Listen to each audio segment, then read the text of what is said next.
بسم اللہ الرحمن الرحیم، اللہ کے نام سے شروع جو نہایت مہربان ہمیشہ رحم فرمانے والا ہے۔ سورۃ الماعون۔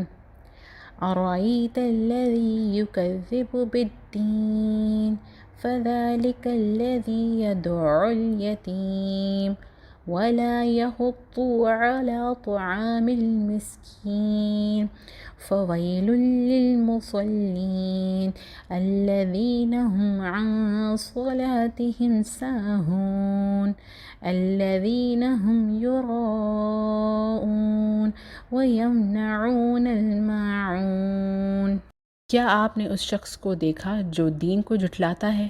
تو یہ وہ شخص ہے جو یتیم کو دھکے دیتا ہے، یعنی یتیموں کی حاجت کو رد کرتا ہے اور انہیں حق سے محروم رکھتا ہے، اور محتاج کو کھانا کھلانے کی ترغیب نہیں دیتا۔